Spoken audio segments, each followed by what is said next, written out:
Ever heard a scream in the woods and couldn't quite figure out where it came from? Oh, yeah. What if that scream was like a warning?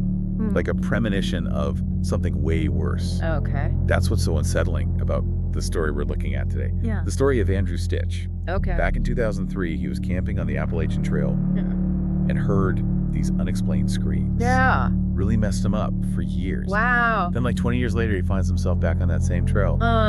This time the mystery gets even deeper. Really? And he becomes the mystery himself. Oh, wow. What's so interesting about this case is how it brings together two things that seem totally separate. Right. But they're both connected by the Appalachian Trail. We've got a brutal murder with like a whole lot of messed up ambition and lies. Yeah. And then this really strange disappearance that happens at the same time as all this other weird stuff. It's like a horror movie, but in real life. Yeah. Playing out in the wilderness. Our story starts in 2003 with Brian and Randy Trumbull. Young couple starting fresh in Camp Hill, Pennsylvania. But things get rough when Brian gets diagnosed with early onset MS. Oh, wow. Yeah, a diagnosis like that can really shake up a relationship. For sure. It's not just the physical part of the disease, but like the emotional and mental stress it puts on both people. Absolutely. I can only imagine what Randy must have been going through, Right. knowing things were going to get really tough. Yeah. And then on top of the MS diagnosis, Brian's coworker comes into the picture. Blaine Norris. Okay. Calls himself a hacker. Hacker. Big-time horror movie fan. Dreams of being a filmmaker. He's got this idea for a low-budget slasher film set on the Appalachian Trail called T.H.R. Hike. T.H.R. Hike. But the real story is how Blaine needed money so bad that he took advantage of Brian to make his messed up film. It's crazy how Blaine, we know he had some tech skills, right? Right. Like he was supposedly able to get into movie theaters for free. Oh, wow. Bypassing their security systems. But instead of using those skills for something big, he was just pirating movies and messing with search results online to make himself look good. Right. The guy wanted to be famous. Yeah. And making movies was his way to get there no matter what. He was obsessed with making this super gory horror movie about a ghost. Thought it'd be his masterpiece. Yeah. But the real horror show was happening off camera. Right. At first, Brian was interested in the project. He even tried to get Randy to put their savings into it. Oh, no. Good thing she said no. Yeah. But they had no idea that Blaine's ambition would turn into something truly evil. So what happened with the film? The whole production was a disaster. Really? Blaine was disorganized, the actors were amateurs, and they were always running out of money.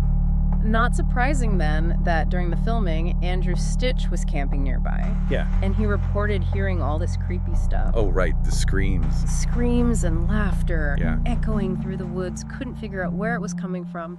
Right.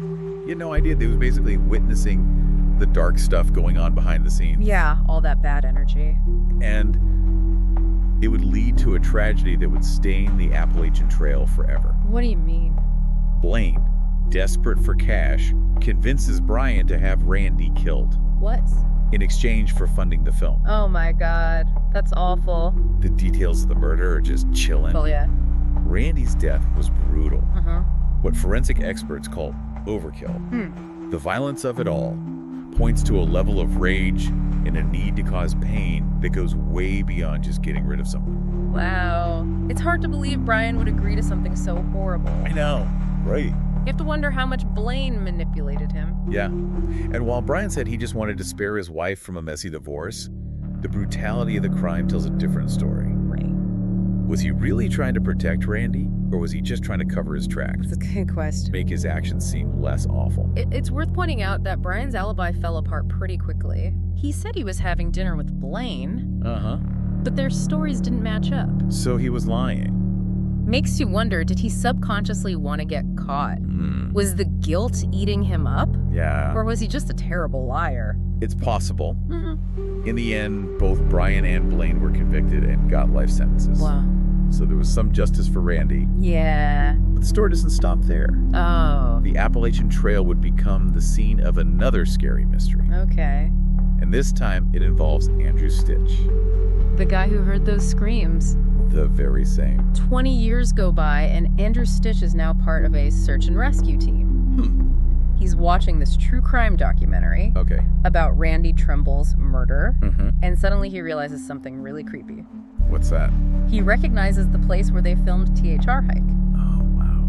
The same spot where he heard those unexplained screams all those years ago. It's like those screams were calling him back. Yeah. Like beckoning him to that place.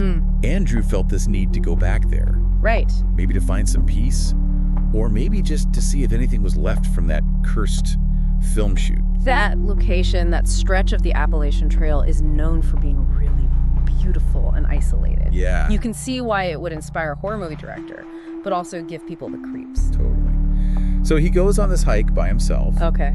But then he runs into Annie. Who's Annie? A park ranger. Oh. She was off duty, just enjoying the trail. Right. She hears about Andrew searching for stuff from the film. Yeah. And decides to join him. It's funny how you can meet someone randomly and end up on some crazy adventure. I know, right? And in this case, Annie joining Andrew led them into some seriously strange stuff. It's like they entered a different world. What happened? They start seeing this bright disc-shaped thing in the sky. A UFO. Yeah.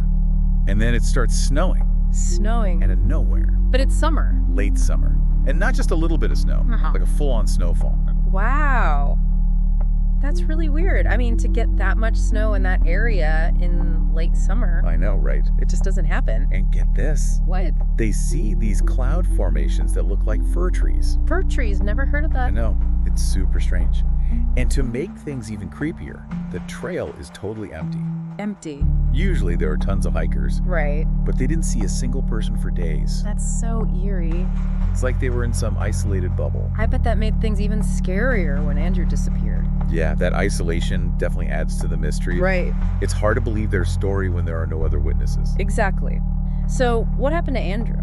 One morning, his tracks in the snow just disappeared. Just gone. Poof. Vanished. What? No footprints? No signs of a struggle? Nothing. Annie's all alone. Wow. That must have been terrifying for her. Your hiking buddy just vanishes into thin air. Especially in such a weird and isolated place. She freaks out. Tells the park rangers about Andrew disappearing and all the other weird stuff. Yeah. But they don't believe her. Of course not. UFOs, sudden snowstorms, vanishing hikers. I mean, who would believe that? It's like she's telling them something that goes against everything they know. Exactly. Her story doesn't fit their idea of reality. So what did she do? Annie feels guilty. Understandably. Desperate for answers. She decides to go public. What do you mean? Contacts a local TV station. Oh, wow.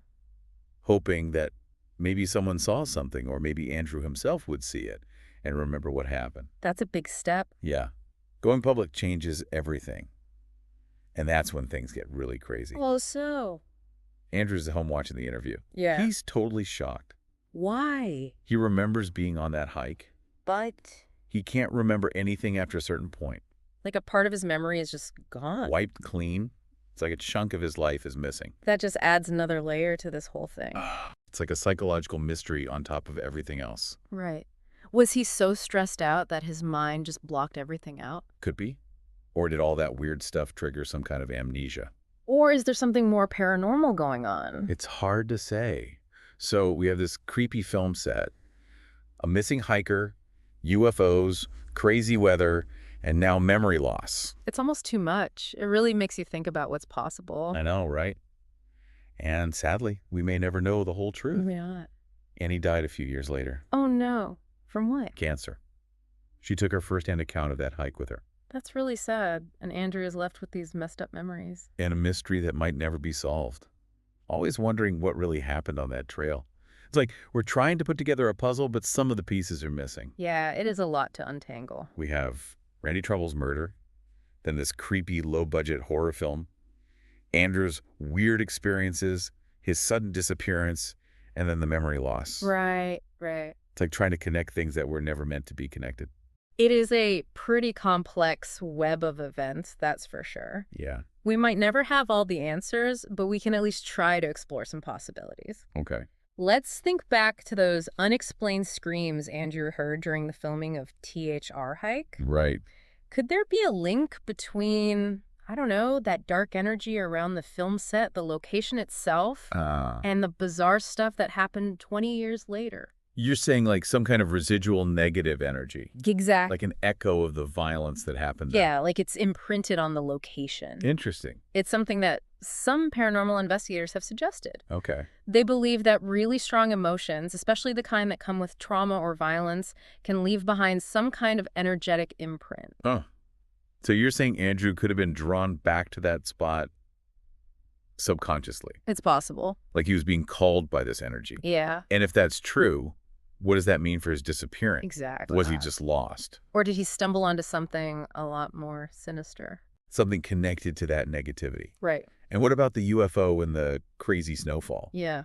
Could those just be explained away, like a misidentified aircraft Yeah. or a freak weather event? I mean, we can't completely rule those out, Right. but the timing and all those things happening together, it's definitely strange. It is. Is it all just a coincidence? Or is there something more to it? We have explored some pretty wild ideas. Yeah. What about something more, I don't know, down to earth? Okay. Could it be like, a dissociative fugue state? Mhm. I've read about cases where people are under so much stress that they just wander off. Yeah. Sometimes they even take on new identities, Right? and they can't remember anything about their past. It's called dissociative fugue, and it's pretty rare, Right. but it's a real thing. Okay. Usually triggered by some kind of trauma or extreme stress. So maybe Andrew had a fugue state Yeah. because he was so stressed about going back to that location. All the memories of those screams, the murder, the whole creepy vibe, Yeah, maybe. and maybe all the strange things he saw before he disappeared were just in his head. It's possible, like hallucinations brought on by the stress. Right. The mind can do some pretty crazy things when it's under pressure. That's for sure. It seems like with this deep dive, we end up with more questions than answers. It does seem that way. Was Andrew Stitch just in the wrong place at the wrong time? Did he have a mental break? Or was it something paranormal? Did the Appalachian Trail, with its history of violence, somehow become a channel for something we don't understand? This is a story that really makes us think about what we believe is possible. It does. It reminds us that sometimes the most interesting mysteries are the ones we can't easily explain. So, what do we make of all this? Well, was Andrew Stitch's disappearance a tragic accident that happened in a place with a dark past? Right. Or did something truly extraordinary occur on that hike? Yeah. We may never know for sure. That's true. Yeah. But it does make you realize that even in the places we think we know, there are still mysteries out there, Absolutely. waiting to be discovered and understood. I think the real value of these mysteries isn't necessarily about finding the answers. Right. It's about the journey of exploring the unknown, the questions they make us ask about ourselves and the world around us. And for anyone out there hiking the Appalachian Trail, remember those unexplained screams. Yeah. Keep your eyes open, stay curious, and maybe, just maybe, you'll find a piece of the puzzle that we're all still trying to figure out.